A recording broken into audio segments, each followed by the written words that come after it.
Okay, here's a question from one of our subscribers.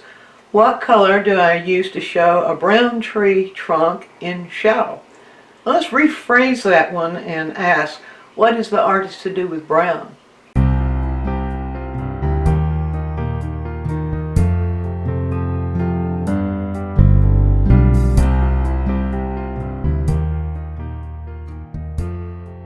One thing that gets the artist into trouble when he or she is working with a color such as brown is calling it brown, because actually there is no brown hue.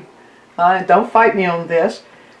But if we as artists think in terms of the colors as they appear on the color wheel, we think of them in terms of what their hue actually is, and then when they vary in value, we think in terms of what the degree of dark or the degree of light is of that particular hue.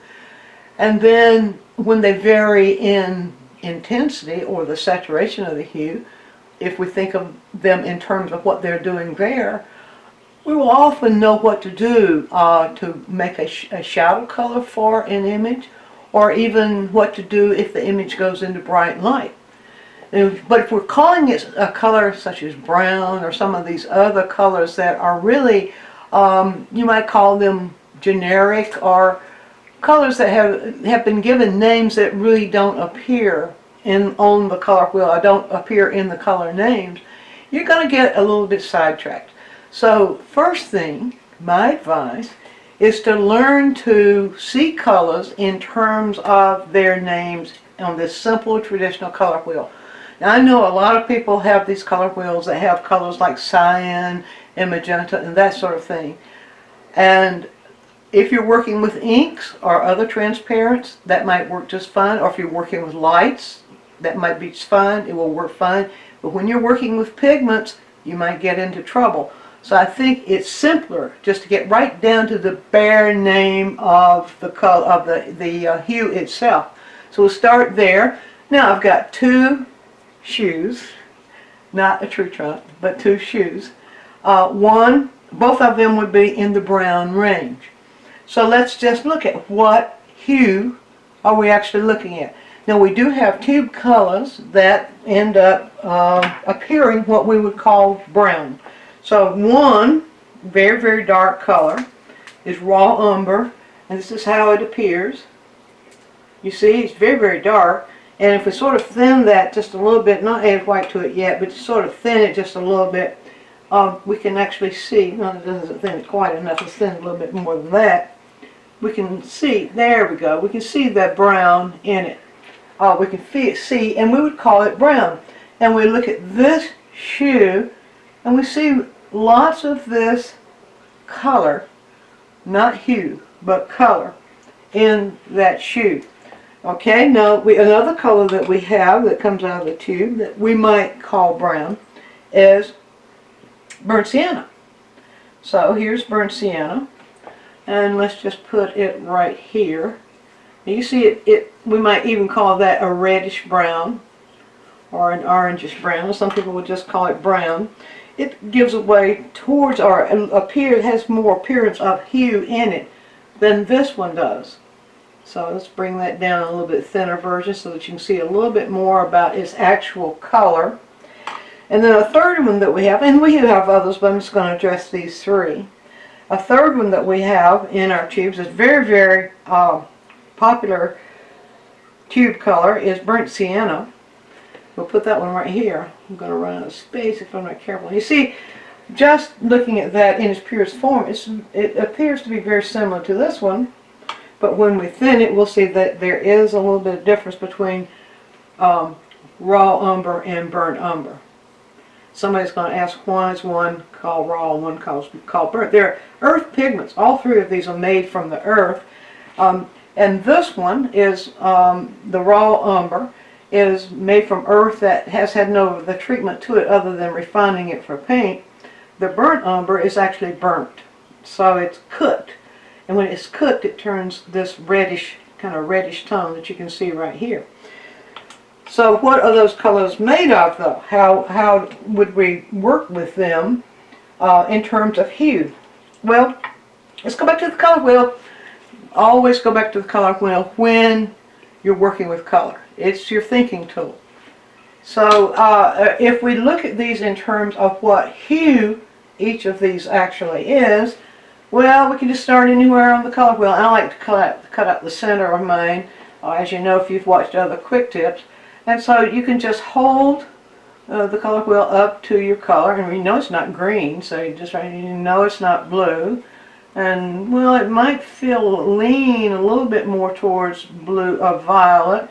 And some burnt umbers do lean a little bit more towards violet, but this particular one is not red violet. You begin to feel a little bit more of a red, and right in there between the red and the red orange, it begins to have some sort of relationship. Now if we drop it down to the burnt sienna, we can see, boy, we can really see the relationship there. And if we turn it on around, we see, okay, we see less relationship. This is it, pure saturation, what's on the color wheel. Purely saturated colors. But these are low saturation, or low intensity, meaning they have very little of the hue in them. Or we can see very little of the hue in them. So we can see more hue in this one, a little bit less hue in this one, and not a whole lot of hue in that one. So again, let's rotate. We can feel that orange, actually see the relationship of orange to red orange in this one. And then I come on down to this one, and we begin to see, okay, we can kind of begin to feel just a little bit more red orange in this one. Let's go back up here on that one. That one and that one, it is so neutralized.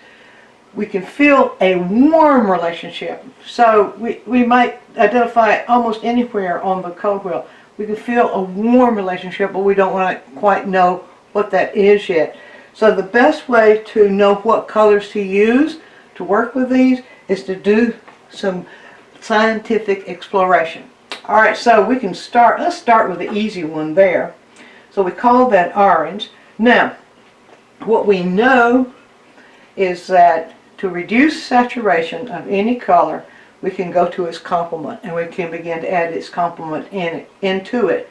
So we can start with this one, doing a little bit of a scientific experiment here, showing you how to think about these things.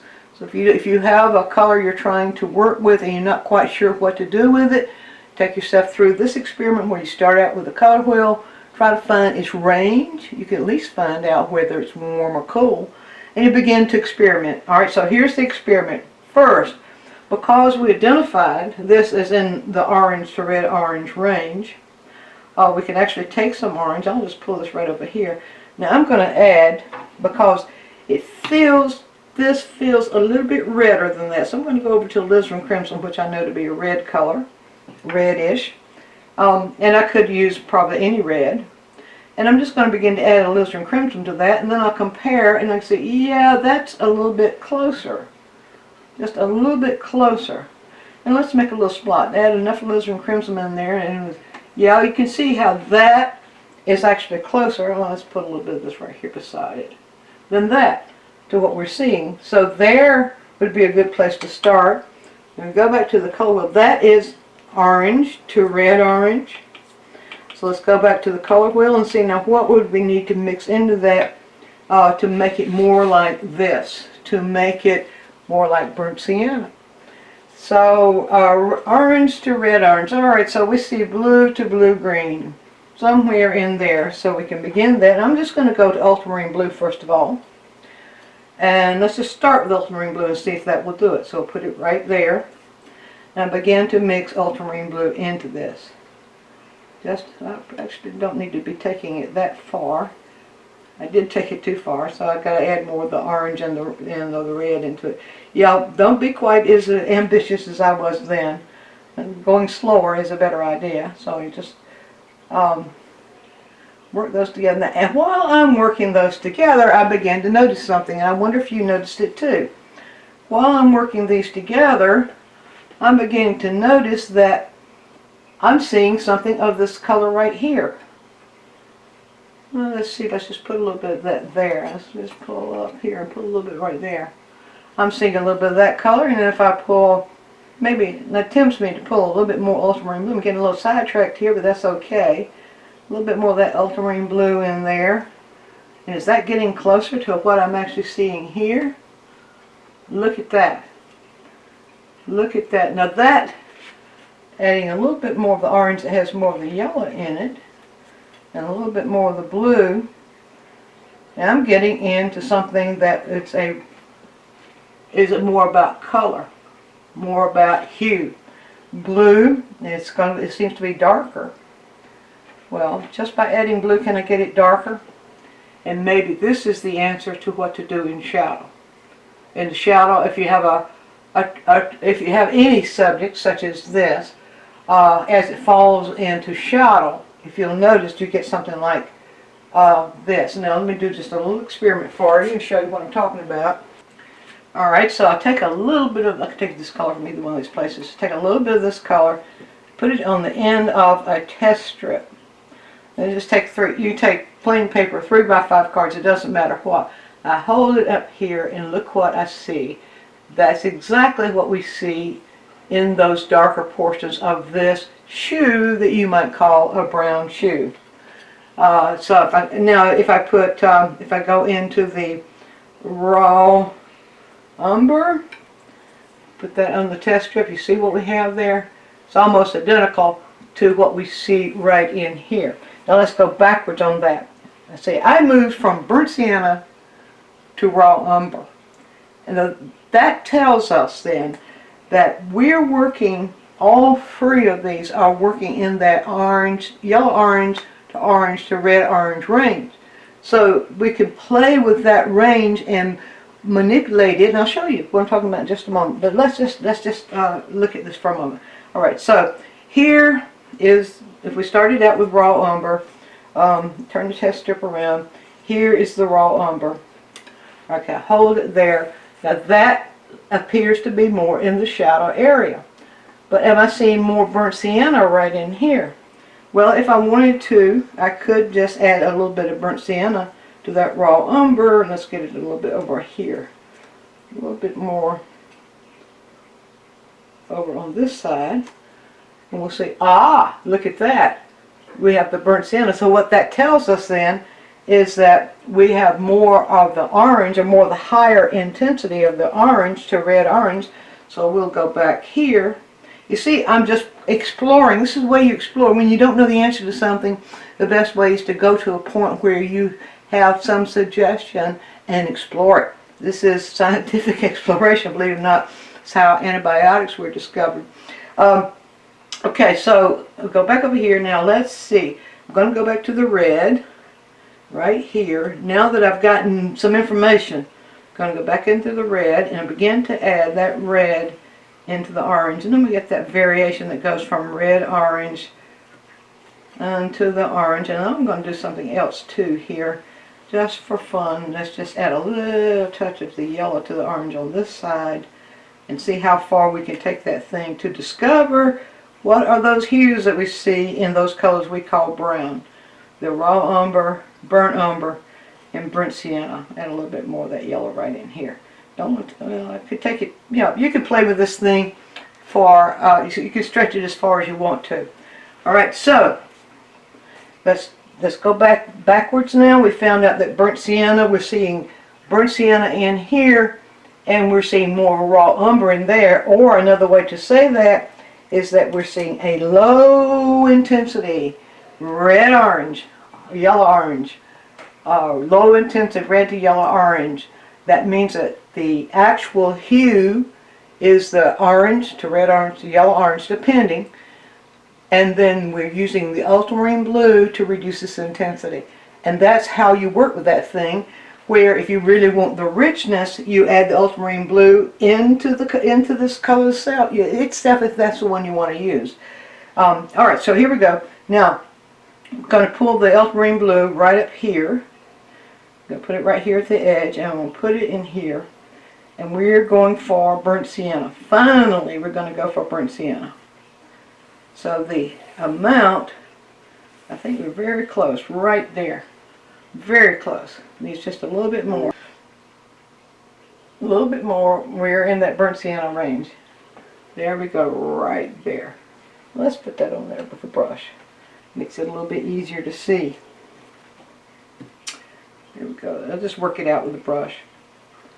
Alright, here we go. Right here. There we go.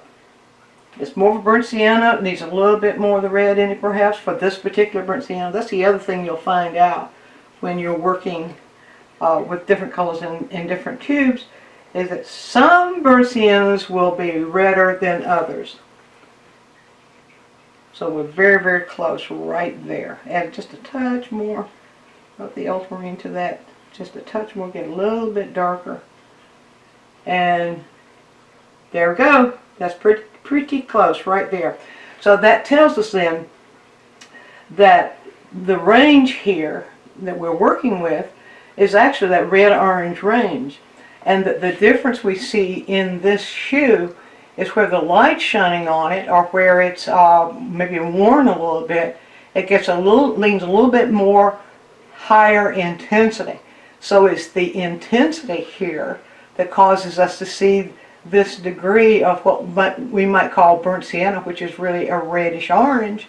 And where we see it darker in here, or in more than the shadow areas right here, we see the lower intensity, which requires more ultramarine blue. And there's the answer to the viewer's question.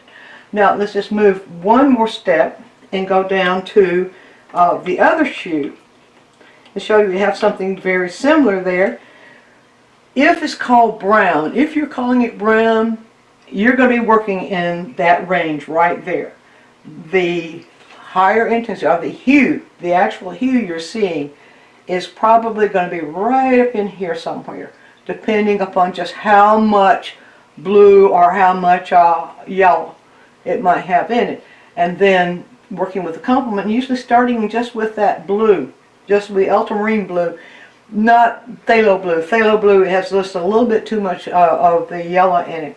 Now, if you're working like over in here, the phthalo blue might work better where you don't have so much yellow in it that's going to cause the whole thing to turn green. So being cautious that you're in a range that can use a complement that's going to give you that kind of neutrality, and then working the value of it, that's going to mean everything. Alright, so what do we see in this shoe? Well, you see a much wider range of value, and you see a much wider range of hues. So let's go back to the test strips and see exactly what we see there. And this time, rather than to pick the colors up from the tube colors, I want to pick the colors up from mixtures to show you. So, start with the shadow part, the deep shadow. You see this deep shadow right in here? We see that really is pretty much the same as what we see right over there. So this mixture right here, this mixture should be pretty close to what we're seeing there in that deep shadow. And there it is right there. Now, as it comes up into light, now this color is really affected by light, by how the light is hitting it. It's affecting how we see those colors. So if you're working with anything that you would be calling brown, to raise it where the light is shining on it brightest, the light's going to bring out those oranges and red oranges of those browns. So those are the colors you would move to, not white, because white's just going to give you that dull. It's going to move totally away from the hue. But you can move to then the oranges and the red oranges of the hues themselves to get what you're looking for. So you see, as this comes out of shadow and into kind of a transition area right in here, we're seeing a little bit more of that red orange. So we could move into the red orange like right over here. Let's see if we can get pretty close to what we're seeing there. Let's make another little spot right here. And this is why we call it test strips, because it's testing. That's close but not orange enough. So we add a little bit more. It's a little bit that a little less saturated, not quite saturated enough, or you could say not quite intense enough. You see that gets it right there, pretty close. Alright, then as we move down, notice what the light's doing. The light's showing us more hue right in here. It's actually showing us a lot of hue right in here. Now there is a glare here that's causing us to see a different thing. So let's go right here. What hue is it showing us there? It's showing us higher saturation. So I'll move into the higher saturation of this color, and we'll see. I'm just moving right into here.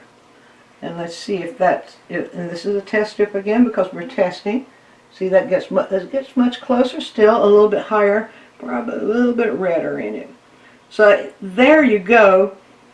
If you learn to call things, see things and call them by their hue name, and know whether you're seeing a hue as more saturated or less saturated, meaning that's how much hue you can actually see in it, that helps guide you then as to what to do.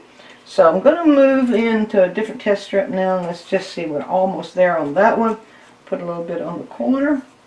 Aha, very, very close, very, very close. A little bit lighter, maybe a little bit oranger. Let's try it again. I'm getting closer each time. Now what happened? There we go. That's pretty close. But it's beginning to feel a little bit pinker. Now why is that? The light is creating a glare that's beginning leaning a little bit pinker. So take that in consideration too. What are we actually seeing right here? What are we actually seeing right here? What is the light doing to that color? To that hue? Now pull a little bit of white down. Usually white is going to turn pinker. Any color that is warmer, or well, not yellow. Any color that has red in it, let's put it that way. Any color that has red in it, adding white pigment to it is going to turn it slightly pinker.